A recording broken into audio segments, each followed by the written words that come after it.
Chapter 17. The Hunting of the White Stag.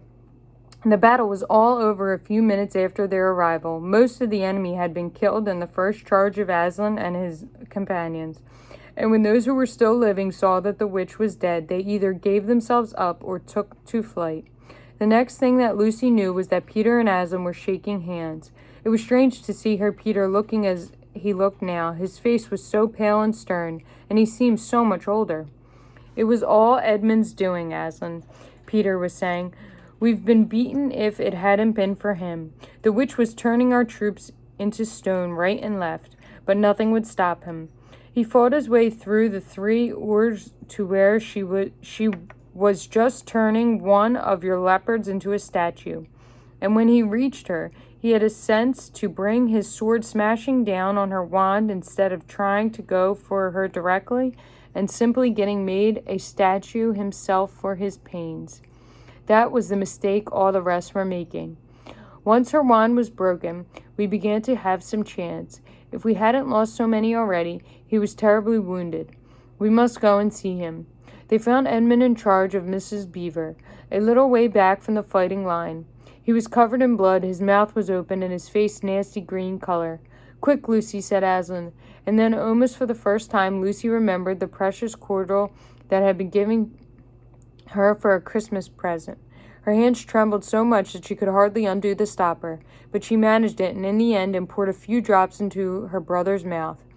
"There are other people wounded," said Aslan, while she was still looking eagerly into Edmund's pale face and wondering if the cordial would have any result. "Yes, I know," said Lucy crossly. "Wait a minute." "Daughter of Eve," said Aslan in a graver voice, "others are also at the point of death. Must more people die for Edmund?" "I'm sorry, Aslan," said Lucy, getting up and going with him, and for the next half hour they were busy, she attending to the wounded while he restored those who had been turned to stone. When at last she was free to come back to Edmund, she found him standing on his feet and not only healed of his wounds, but looking better than she had seen him look. Oh, for ages, in fact ever since he was first term at that hard school, which was where he had begun to go wrong. He had become his real old self again and could look you in the face. And there on the field of battle, Aslan made him a knight. "Does he know," whispered Lucy to Susan, "what Aslan did for him? Does he know what the arrangement with the witch really was?" "Hush, no, of course not," said Susan. "Oughtn't he be told?" said Lucy. "Oh, surely not," said Susan. "It would be too awful for him. Think of how you would feel if you were he." "All the same, I think he ought to know," said Lucy, but at that moment they were interrupted. That night they slept where they were. How Aslan provided food for them all, I don't know. But somehow or another they found themselves all sitting down on the grass to a fine high tea at about 8 o'clock. Next day they began marching eastward down the side of the great river, and the next day after that, at about tea time, they actually reached the mouth. The castle of the Cair Paravel on its little hill towered up above them. Before they were the sands with the rocks and the little pools of salt water and seaweed and the smell of sea and long miles of bluish-green waves breaking for ever and ever on the beach. And oh, the cry of the seagulls, have you heard it? Can you remember? That evening after the tea, the 4 children all managed to get down to the beach again and get their shoes and stockings off and feel the sand between their toes. But the next day was more solemn. For them, in the great hall of the Cair Paravel, that wonderful hall with the ivory roof and the west hung with the peacock's feathers and the eastern door which looks toward the sea.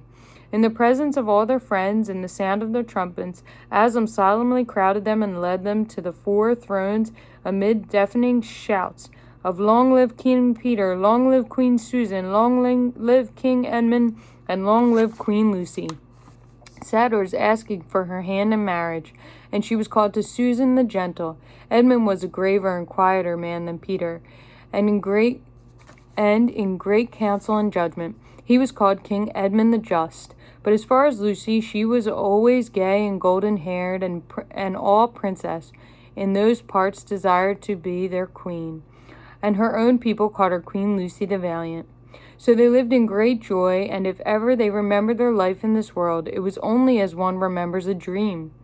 And one year it fell out that Tumnus, who was middle-aged fawn by now and beginning to be stout, came down a river and brought them news that White Stag had once more appeared in his parts, the White Stag who would give you wishes if you caught him. So these 2 kings and 2 queens, with their principal members of their court, rode a-hunting with horns and hounds in the west woods to follow the White Stag. And when they had not hunted long before, they had sight of him, and they led him through a great pace over rough and smooth and through thick and thin, till the horses of all quarters were tired out, and only these 4 were still following.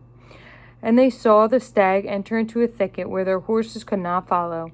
Then they said, King Peter, for they talked in quite a different style now, having been kings and queens for so long, fair consorts, let us now alight from our horses and follow this beast into the thicket, for in all my days I have never hunted a nobler quarry. Sir, said the others, even so let us do. So they alighted and tied their horses to trees and went into the thick wood on foot. And as soon as they had entered it, Queen Susan said, Fair friends, here is a great marvel, for I seem to see a tree of iron. Madame, said King Edmund, if you look well upon it, you shall see it is a pillar of iron with a lantern set on top thereof. By the lion's mane, a strange device, said King Peter, to set a lantern here with the trees clusters so thick about it and so high above it that if it were lit it should give light to no man. Sir, said Queen Lucy, by likelihood when this post and this lamp were set here, there were smaller trees in the place, or fewer or none. For this is a young wood, and the iron post is old. And they stood up looking at it. Then said King Edmund, I know not how it is, but this lamp on the post worketh upon me strangely. It runs in my mind that I have seen the like before, as it were in a dream, or in a dream of a dream. Sir, they all. It is even so with us also, and more, said Queen Lucy, for it will not go out of my mind that if we pass this post and lantern, either we shall find strange adventures, or else some great change of our fortunes. Madam, said King Edmund, the like forebounding stirreth in my heart also. And in mine, fair brother, said King Peter, and in mine too, said Queen Susan. Wherefore, by my counsel, we shall lightly return to our horses and follow this white stag no further.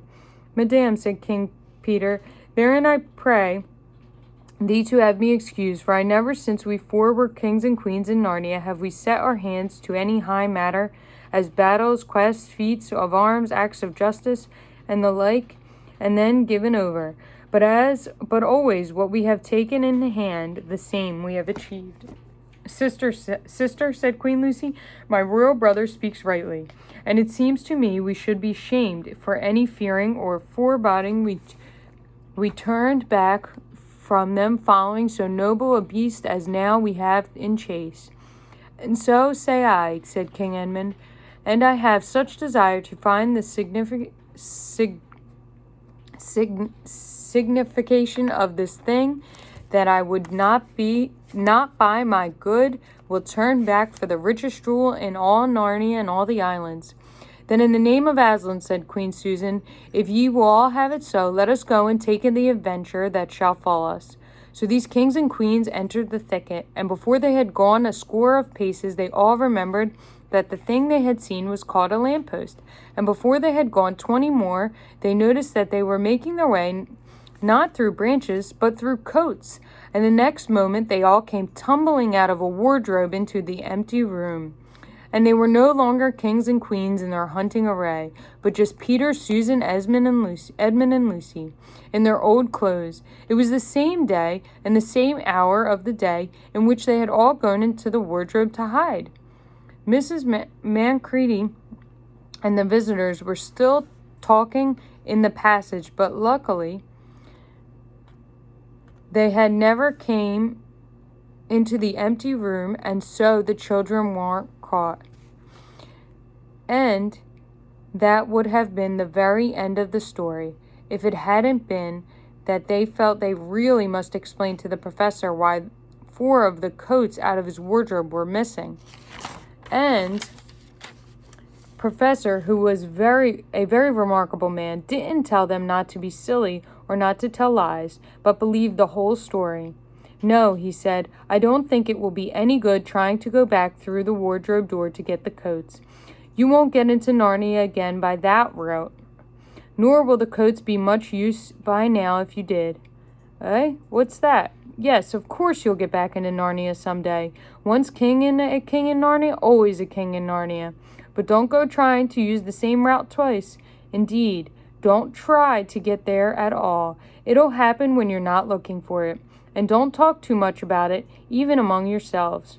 And don't mention it to anyone else unless you find that they've had adventures of the same sort themselves. What's that? How will you know? Oh, you'll know all right. Odd things, they say, even their looks, will let the secret out. Keep your eyes open. Bless me. What do they teach them at these schools? And that is the very end of the adventure of the wardrobe. But if the professor was right, it was only the beginning of the adventures of Narnia.